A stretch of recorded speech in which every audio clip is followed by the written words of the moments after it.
Hey everyone, this is Melissa Psihudakis, Mallary Thompson with A Breath Fresh Marketing. How you doing tonight, Mallary? Doing great, Melissa. How are you?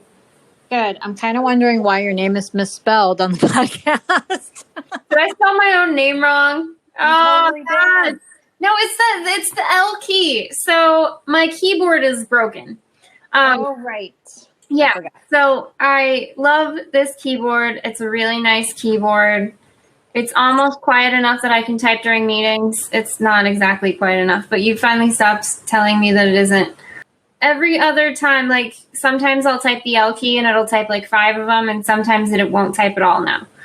Okay, because I know that this past week, 2 newer clients called you Mallary, but now it's actually spelled that way. Well, good. I finally caught up with the times. Yeah, so now you're Mallary. Yeah, so Corsair is going to be sending me a new keyboard because it was past the time that I could return it, but it was still within the warranty of the keyboard, so we had to do an RMA, and they're going to send me another one. So pretty soon, I'm going to have all my L's in place. So That'll be amazing. look forward to that day. Yeah. Yeah. So I don't know. I feel like this week was pretty decent. I don't know. I'm feeling a little better about this week. I feel like the last couple of weeks have been grueling, but I think we're okay this week. This week was pretty mellow comparatively. Yeah. Not like mellow enough where I started to wonder what was wrong, but it was definitely, sometimes we have those days where like nobody types in Slack and You're like, is anyone working today? Where's everybody? Our governor officially announced that all school in California is going to be online in the fall. Okay. Yep. We were planning on doing that anyway, but Right. the announcement came out. The mom boards on Facebook are losing their minds. Yeah, I have to imagine that must be really tough because, my kid's too young for school right now. So I don't know what that's like, but it must be tough. Yeah, well, I was reading a study that said 40% of the workforce relies on school for childcare. I never really thought about it that way. A lot of people can only work if they can stick their kids in school all day. So those parents are, suddenly without options. So yeah, no one wants to take care of their kids, these bad kids. I know. Hey, I've what's been going teaching on? for like 3 months now that my kids are home, and I'm ready to send them back somewhere. Hey, how's it going? Hey, so tonight we have Ben Palmer. He's a comedian best known for trolling on Facebook by pretending to be a customer service rep, government official, news station, politicians, all kinds of things. So you also have a podcast on a successful visual stand-up comedy set. So Ben, welcome to the show and tell us a little bit about yourself.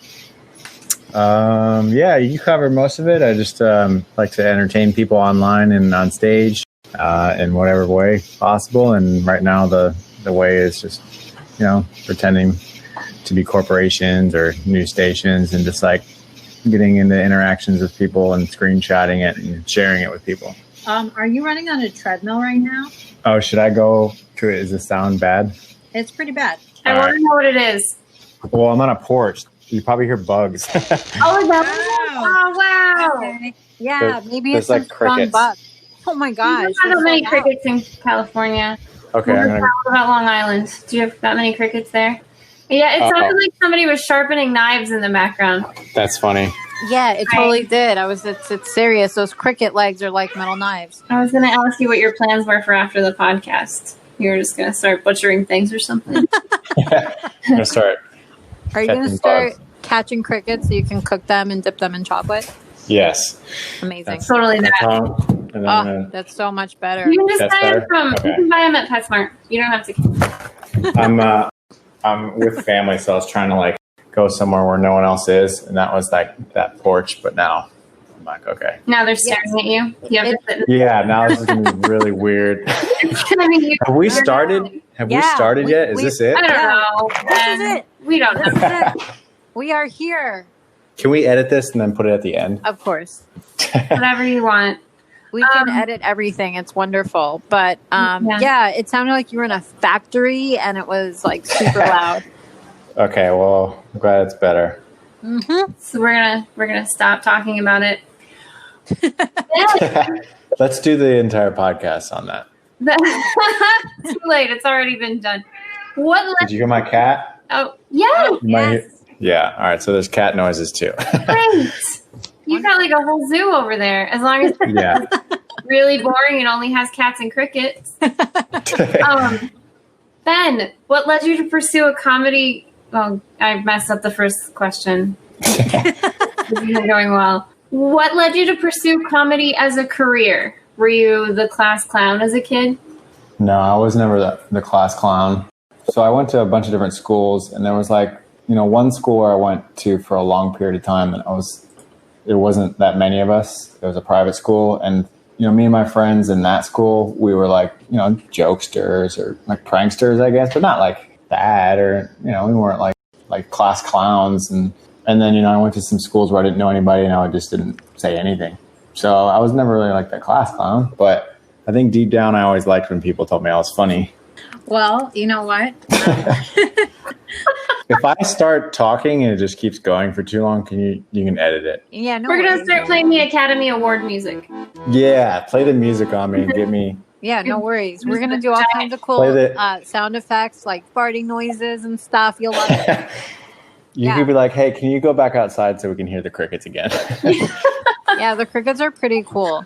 And I discovered a new bug. So are they gonna name it after you? No, so check this out.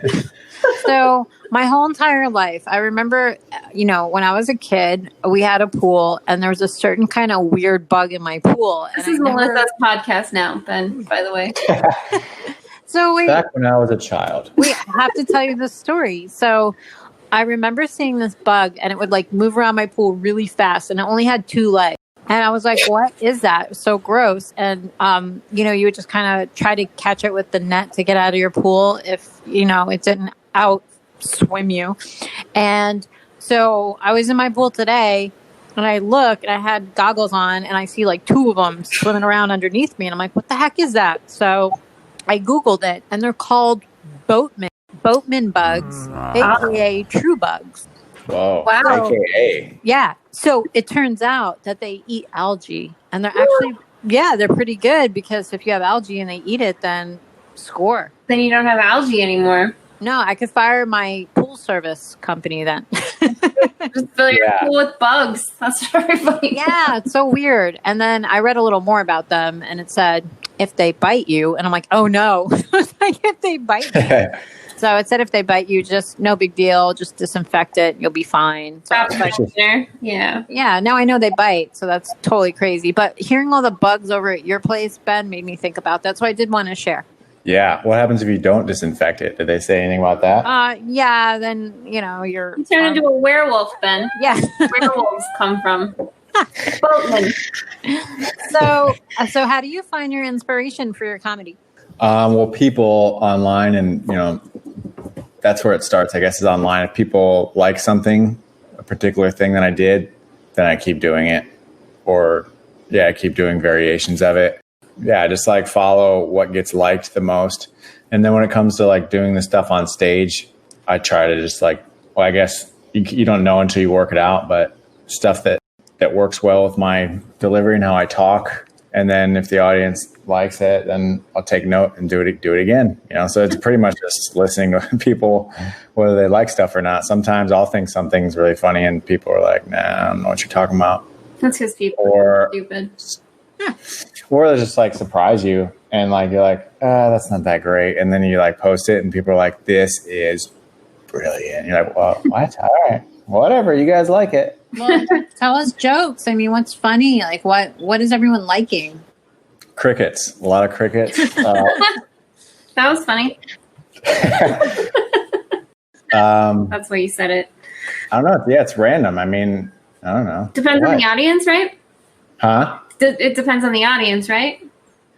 Yeah. I guess if we're talking about like live shows and stuff, Audiences, like, they like all the same stuff though, pretty much. I mean, I guess you can have different types of, if something's funny, usually the audiences agree.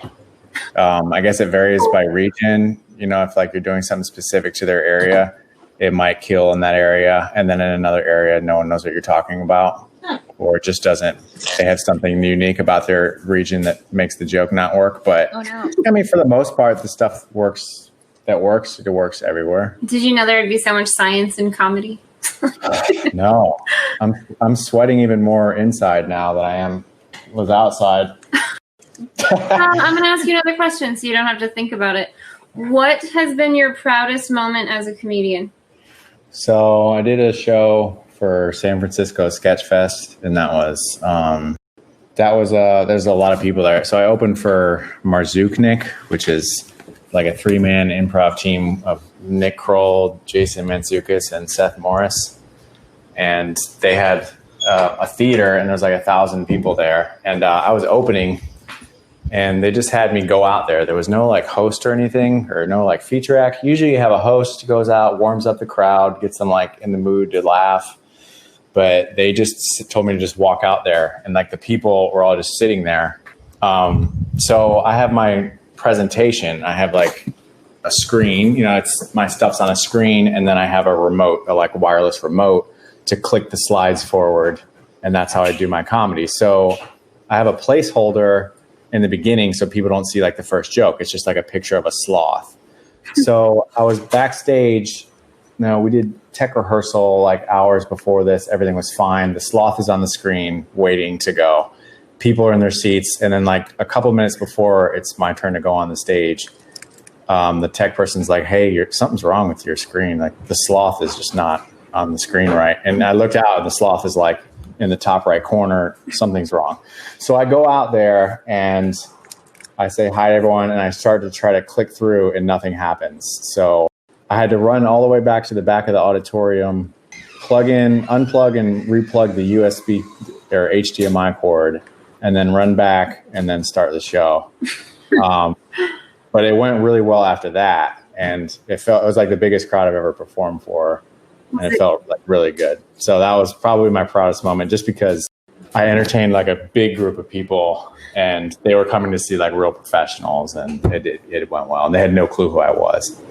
Oh, cool. You're saying that you perform on multiple platforms, and that's what, social media and your podcast and on stage at comedy clubs. So which one is your favorite? As far as like feeling, like hearing audiences laugh and killing in front of a big crowd is like unmatched.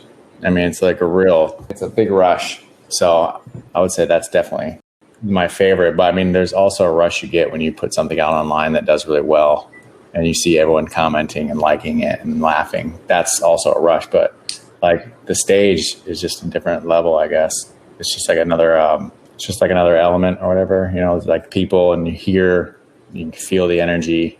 So with everything that's going on in the world, how has your comedy been affected? So go ahead. No, you're fine. I was just going to ask you random pointless questions after that. It's so rhetorical. Go for it. It's changed completely. I don't do anything on stage. I don't go to any shows anymore. I used to go to places and, run my little projector, or just go up on stage, sign up at the open mic, or go to shows. But now I just stay home and make videos. So yeah, it's like completely changed. So tell us about like open mic nights and stuff like that. Do you remember the first time you got in front of a stage, like what that was like? Were you totally sweating bullets, nervous? Did you puke? Did you have diarrhea? What happened? Yeah, I was terrified. I mean, I had planned it for like a week. I signed up. I mean, I'd been thinking about doing this for a long time in the first place. And then I finally called the comedy club and signed up for the open mic. And then I had my little date. And then like I prepared all week and wrote, paragraphs of jokes. Like they're all like, I printed out like a color coordinated set list. And it wasn't like short. It was like long paragraphs. I was going to go up and give a speech filled with nerves, but I got like maybe a trickle of laughter, and that made me feel like I did well. But I don't think it did. I don't think, like, if I watch it now, it'd probably be pretty cringeworthy. It'd be pretty bad. But I think all I needed to hear was like someone laugh even if they didn't mean to. They were laughing at something else. Right. That's all I needed to be like, okay, I'm doing this. I did good. I'm going to do it again. So I was really excited. Wait, side note, have you ever gotten heckled before? Of course. How did Is you that handle just part of it? Is that really part of it? It's definitely a part of it. Yeah, you're not going to be able to go on and do stand-up for too long before eventually you get heckled. Well, what happened where they're like, you suck? Like, what do they yell? People yell, they yell random stuff, or they talk, like, interact with you, or, I mean, I've gotten booed. Oh, no. Have I gotten you suck? I'm sure I've gotten you suck. Pulling out memories that I've already stored away forever. On purpose. I'm sorry. Hey, it's our job to, get you to relive those horrific times in your life. It's her job. It's not mine. You said what? It's her job. It's not mine. Right. So with the rise of comedians on social media, like YouTube, Twitter, everybody's stuck in their houses. Do you think social media is the future of comedy, or do you think we'll all venture back out to theaters? And I mean, I hope so. I don't know. I think this definitely changed everything for good. It made us see how we could do things. So right. When we get back to a normal place, if that ever happens, I'm sure there'll be more online shows and things happening online than there was before. Kind of like, I feel like people are going to work from home more now, even after all this, because the bosses realize, we don't necessarily need them in there. And, before it was just like no one really knew. But now that we are kind of forced to live a virtual life, we realize we can do different things. We've all figured out how awesome it is to go to work in pajama pants. Yeah. Over from there. Yeah, Mallary used to wear pajama pants to work all the time. We're in pajama pants right now, Melissa. You can't see me. You don't know. It's different. But, in the beginning, you were wearing pajama pants to work all the time. It's true. But, it affects your mindset. I get up and get ready for work like I'm going to leave the house now, because if I don't, then it doesn't feel like work. It feels like I'm just sitting in front of my computer all day. I know are synonymous, but it really affects your mindset. It sucks. Yeah, I know. I remember talking to people even before this that work remotely, and they would always say that they would still get up and get ready like they were going out in public for the day. Yeah. Well, and video chats now are so prevalent that you have to at least glance in the mirror, because people are going to look at you, and your face is so huge on Zoom if you don't put your camera right. So the first thing you see is your big, giant, disgruntled, ugly morning face. It's hard. Life is hard. Yeah. I don't know. No, totally. The Zoom thing, it's rough. I was kind of thankful to you guys that this isn't video, because I'm like, okay, good. Yeah. Now I can just kind of stare off at a wall while I talk. You could be doing anything right now. We don't know. Mm-hmm. The Zoom stuff is just you're just, in the comedy shows, I've done these comedy Zooms, and they're bad. I mean, I guess maybe I should change my answer that hopefully there's no more Zoom comedy shows. I guess we can do them, but they're rough. I mean, you have to see people's their bathrooms and their kitchens and stuff. I'm just tired of that. One of the first things that I participated in as part of the, quarantine culture was Dave Matthews did a streaming session from his house. We were all supporting something like Pay It Forward or something like that. And he just kept stopping. He would sing a little bit, and he kept stopping because it was just so weird to him to perform like he was performing for an audience, but there was nobody there. There was nobody to encourage him or, boo or heckle or anything. So I guess I would assume that comedy is very similar to that. You rely on the audience to give you that feedback. And if you don't have it, why am I doing this? Yeah, and they kind of help give you your timing too, because you're you're listening. If they're laughing and still laughing, you kind of want to wait a little bit till they're done before you say the next thing. And so they kind of you kind of get a rhythm together. So without that, it's just you say something and then you're just what's happening now? Are they? And then the laughs are all they're all echoey and. Yeah, at least Zoom has a filter to make you look better. Really? Yeah, it's got a filter on it. When you click on the filter, it makes your face look so much better. That's good. Yeah, no. They were like, yeah, that was like, they added that after the pandemic. They're like, we need this filter. We're tired of looking at all these ugly faces. Yeah, you can do the filter, and then you can do those cool backgrounds. But one of our clients tried to pull off doing a background, only it came off as like a bad green screen. And every time he made any movement, there was all this green around his body, and then he looked like a glowing alien. Yeah. There's like the green screen jokesters, like, oh, you're so hilarious. You're in a field right now. We had a couple people do Animal Crossing backgrounds, like grown men.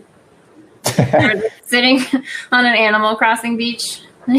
Nice. Nice. Yeah. So, Ben, your podcast, Hope This Helps, is a parody of business interviews. Can you tell us a little more about that? And how did you come up with the idea? So I drove for a Lyft while I was. Really? Yeah. Da. I didn't like it. Did anyone puke in your car? Yeah. No one puked in my car, but I covered that in the interview of the Lyft CEO on my podcast. I talked about the puke scandal because you know how Lyft drivers were like planting fake puke so they could get like the $200 Lyft. They'll pay you if someone pukes in your car. Yeah. So I was like, well, how is there someone going to verify whether that's puke or not? Do you have that was what I asked him. Do you have a smell team? Lick it. Offer to give half of it if they lick it. Wow. I'm going to puke right now in my mouth. That's disgusting. So I watched an interview with like the Lyft CEO on MSNBC, and they like ask him these easy questions, and they never really challenge him. So I thought it would be fun if I made an interview where I'm interviewing him and asking him whatever questions I want to ask, especially about like my negative experiences as a Lyft driver, and do it in like a funny way. And then the idea was to like, it would be a podcast that also like trolls. So like, how my stuff I'm doing where I'm pretending to be Clorox bleach and then just putting it out there, and Clorox bleach says, hey, no, that actually wasn't us. The idea was to like do a podcast interview, put it out there and tweet it out, and then have the person who got interviewed be like, hey, I never did this podcast.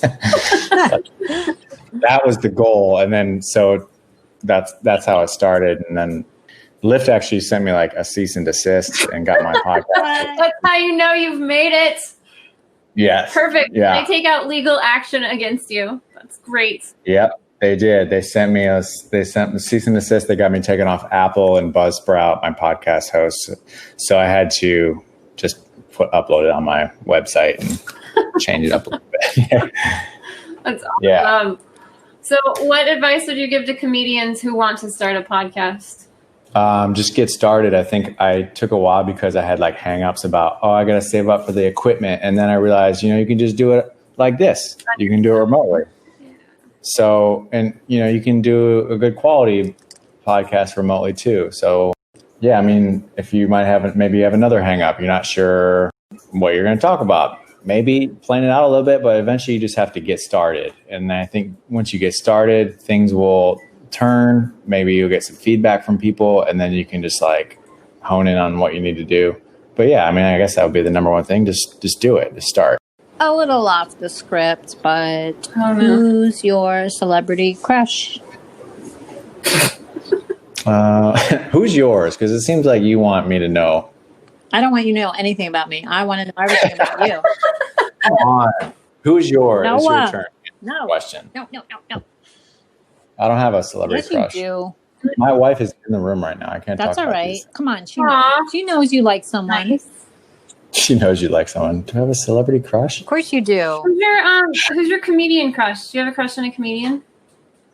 I mean, I like comedians. I don't have any crushes on them. All right. So, are you more like Selma Hayek, Penelope Cruz, Scarlett Johansson? Like who? You can talk about like good actresses if you want. Yeah, your wife's not going to get mad at you. You can tell her it's my fault. I also just don't have a crush. I'm not like watching movies like, oh my God, there she is. I'm just watching the movie. Really? Like there's no one that I'm 34 years old. I am old. No. Hold on now. Watch it. And apparently you're old too. I'm older than you and Mallary, but not combined. Not combined. Way to not be 70, Melissa. I'm trying. All right. So I've just been watching Penny Dreadful which is on Showtime. Okay. I was a background actor on that show, and I've watched the first 2 episodes looking for myself and haven't seen myself. But Natalie Dorman, and she was in Game of Thrones. She's like the main character in that show, and she's really good.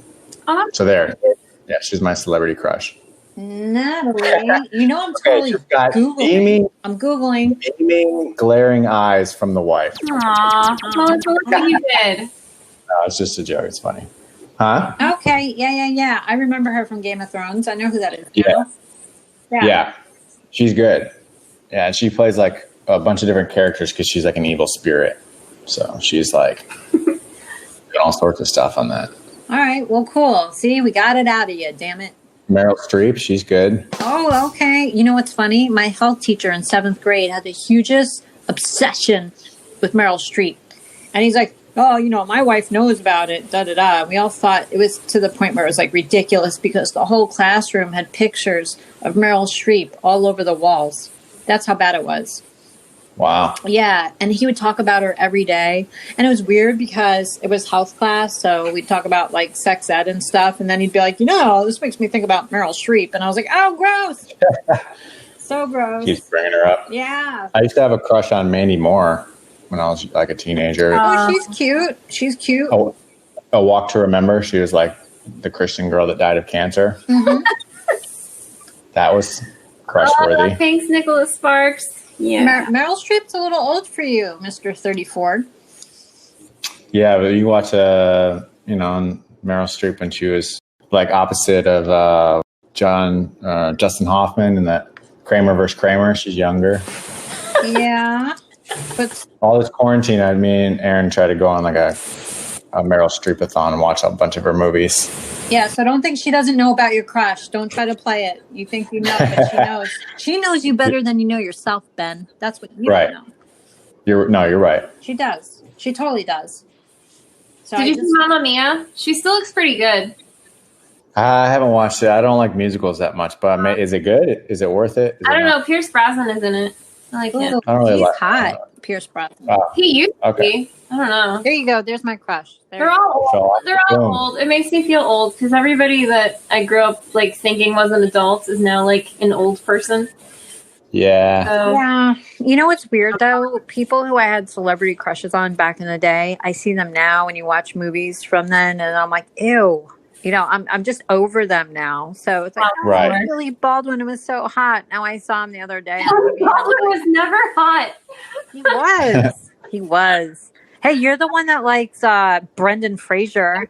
Like Brendan Fraser. And Ryan Reynolds. Anyway, speaking of movies, have any movies, TV shows, or comedy routines in particular inspired you? Curb Your Enthusiasm, I think. Oh, Larry David. Nice. Yeah, when I was writing the podcast, I like watching Curb Your Enthusiasm and trying to make it like that in some like awkward way. That show makes me laugh, like pure laughter from the gut, you know? I really like that show. Yeah, it's really funny. There's literally some episodes I've watched with my husband where we were laughing so hard that we were crying. We were just laughing. Yeah. So hard. But yeah, no, that's great. Do you also like Seinfeld too? Yeah, definitely. Yeah, I grew up watching Seinfeld. That's probably why I like Curb so much because, for sure, you know, I watched Seinfeld as a kid. Me too. No, that's awesome. So we saw you have over 662,000 followers, 19 million likes on TikTok. How did you get started on TikTok? And, you know, I mean, how did you do it? And what do you feel about the platform? Talk to us. So I remember when Vine came out. And like, you know, Vine was huge and people got super famous on Vine. So I felt like when I heard about TikTok that it was like Vine again. It was like another app that's blowing up. And I thought to myself, I need to get on it. Like I need to do it. When Vine came out, I don't think I was really ready. It kind of just happened and I didn't know what to do. But when TikTok came out, I'm like, all right, I need to make videos for TikTok and put it out there because it's a wave. Like I want to get on the wave, you know? So I bought like a green screen and my plan was to put out all my old material that I've been doing on stage for years and put it on TikTok because no one had ever seen it. Like people who saw me at the show saw it, but then like no one really saw it online, like it had no home. It was just going to kind of die, and it kind of made me sad. So I was like, I'll just see if I can throw it on TikTok. And I was planning on doing it, and it just didn't happen for a while. And then the whole pandemic thing happened, and then that gave me time and energy to focus on doing it. And I started doing it, and then it started going well. So that's all I needed to just keep going. And yeah, once it starts going well, you're like, oh, this is great. I just got to keep going. Oh yeah. Nice. Yeah. So TikTok is really popular, and got popular really quickly. Do you think TikTok is a passing trend, or do you think it's going to be around for a while? I think it's going to be around for a while. I mean, barring the whole government Chinese Communist Party espionage charges or whatever. Yeah. I don't think anything's going to happen, but you never know. It's like everything's so unpredictable now. But I mean, barring that, I think it's going to be around for a while because it's just better than every other app. I mean, I think it's better than Instagram because it's just way more entertaining. And it has a concept that no other app has, is that it combines the music or the sound bits with your video. And a lot of them are built in. And then it just inspires people to create stuff. And it already has like a built-in mechanism that you can create with. So you get tons of different types of creators on there too. It's not just like, when Vine came out, it was a lot of like cheesy, like cringeworthy sketches. And that was it. That like dominated Vine, and everyone hated Vine people. But TikTok is different. Like there's like all sorts of different creators on there doing really cool things. So I think it's here to stay, barring whatever. Nice. Yeah. Yeah. So talk to us about your career. You're in comedy. What's your deal? Do you have something else that you do? I need your help. So right now my focus is to drive my TikTok people to my YouTube, and I have a regular, and then my YouTube has just got monetized. So congratulations! Thanks. Yeah, so that's the next thing for me So I have a weekly show now. I just started. The first episode was last week. The second episode's coming out on Monday, and the videos are like 15 to 20 minutes long. And I think that'll help because I can put like an ad or two in each one of those videos. So then the plan is, after I post a video there, I go on my TikTok and say, hey, I just posted a new video, and try to drive people from TikTok to the YouTube, and build up the YouTube. Especially, if like TikTok does get shut down, like then I'm just going to lose all those people. So YouTube is definitely that part of the plan, a big part of the plan. I have a Patreon where people can sign up to pay like a monthly subscription to get my content. They get more content from me, and then they get like exclusive content from me that no one else sees. Yep. In addition to merchandise. I don't make fun of them, but what they do is they send in their requests. So they say, hey, can you mess with like my church or like my church? Yeah, seriously, I've messed with people's pastors, and like they're like, can you, my little town, can you mess with that, or my news station? So my patrons send me requests, and I do them all, and then share it with them. So that's like another perk from being a patron. So those are like my two plans for monetization. Okay. Well, what do you think? Do you have anything you think I should focus on, or? Yeah. So, I mean, a big thing is Patreon can help you make money. You can make money on your podcast, and you can make money on YouTube. So those are three really good channels for you to grow and work on. So investing in ads makes sense. And, just making sure that you're, from a search engine optimization standpoint, tagging everything the right way on the videos in YouTube. Yeah. So far, I mean, you're doing the right thing. So you're getting a huge following. So, I mean, people are latching on to you. They're following you. I mean, that's a big part of this. I think the hardest part for a lot of folks is getting the following, So you have the following. You just need to make it work for you. What was your background when you were younger? Did you go to school? Did you study anything? What was your thing? I went to like 3 different schools and never finished. And I was in the Air Force. I was a reservist in the Air Force for like 5.5 years. Really? Yeah. And then I got discharged for having Crohn's disease or colitis. And that was around the time where I just started doing comedy. And I was just like, that was when I was like ready to just perform and pursue that. What you were saying about the YouTube SEO, I think I need to work on that. I want to also say, I forgot to mention that when things like go back to normal, if they do, I have like an email list that I'm building through Facebook.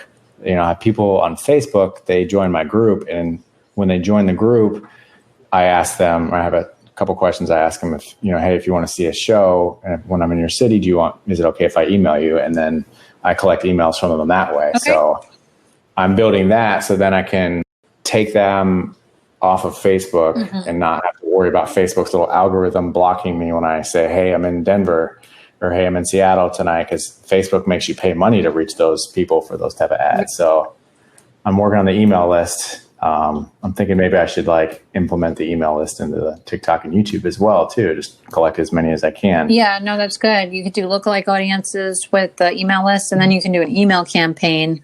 There's a lot you can do. We talk about that another time. I'm going to hire you. I don't know anything about lookalike audiences. Lookalike audiences are for ads.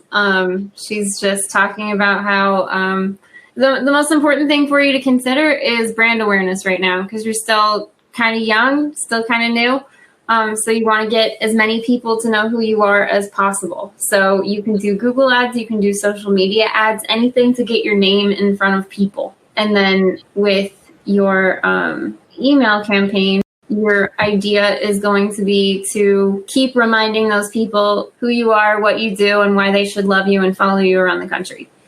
So, yeah, and you're still young, because you get old when you turn 40, and then you get ancient when you're above 40.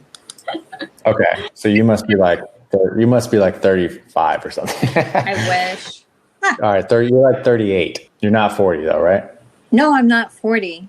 She's 41. I'm 42. No.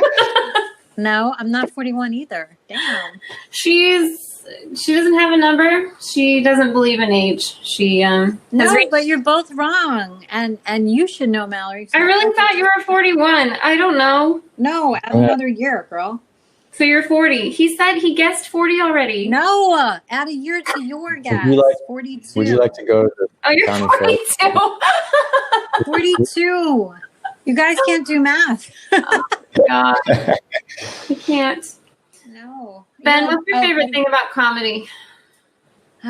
Hearing people laugh, especially if they're 42. You know, 42-year-old.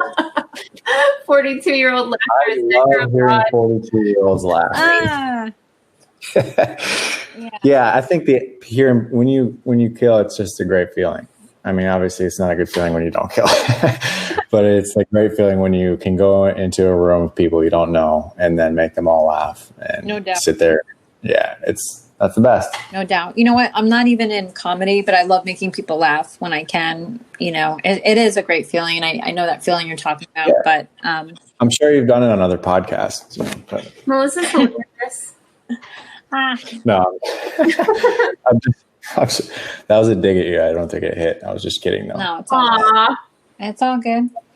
No, you're funny. I was just joking. I'm just joking around. No. Can you edit this part out? It's all good. So, do you have any advice for aspiring comedians? Yeah, don't be afraid to sign up for TikTok. Don't be like a good analogy is the fox and the grapes, where so the fox was trying to get the grapes that were in the tree, and then he couldn't get them. So then he was mad, and he's like, I don't even want those grapes anyway. But you see that a lot in comedy and in the entertainment business, when people get bitter and they don't want it. They're not getting something, and then they just hate on it because they didn't get it. So don't be like that. And then be nice to people, and don't be too self-absorbed, because that happens a lot too. Be a good friend to people. It's just like anything else. Just get on stage. Just get on stage. Just make a video. Yeah, just do it. Just make the podcast. Just try to be Quit messing around. This is terrible advice. It's not. It's good. But that's what people struggle with the most. You are right. That's what people struggle with the most. I mean, even for us in marketing, we see a lot of people who come to us and they're like, we have this startup, we have this business, and we don't know what to do with it. Help us tell people about it. And once you have an idea, you'd think having the idea is the hard part, but having the idea isn't the hard part. Actually acting on it and getting out of bed in the morning and making the video and making the business is actually the most challenging part of it. Definitely. And you build a tolerance, like your brain, you have to like work out a new part of your brain. Like even starting doing the TikTok videos, I really didn't like it. It was like really uncomfortable to do it. And then same thing for going on stage or like writing, like it's can be uncomfortable or you have to face rejection. But like you do, if you just keep doing it and getting rejected and failing, it doesn't hurt as much as you go on. And then like you can still do more and more. And then you're going to get better if you just keep repeating the same thing over and over again. You're bound to get better at it. So that's all it really is about, just building skills and just like working at something over and over again. Like a lot of people aren't super like naturally talented. They just do it over and over again. You know, most people when they start doing comedy, they're terrible. Just the people who just keep going are the ones who make it, the ones that just don't give up and keep at it. Okay, so Ben, tell us about your social media handles that you'd like to share with us. Well, they're all Palmer Trolls now. Once TikTok got successful, I changed all my names to Palmer Trolls so people, when they search for me, they would find me. So Palmer Trolls on all the everythings. And then, well, the only one is Hope This Helps is the Facebook page as well. Okay.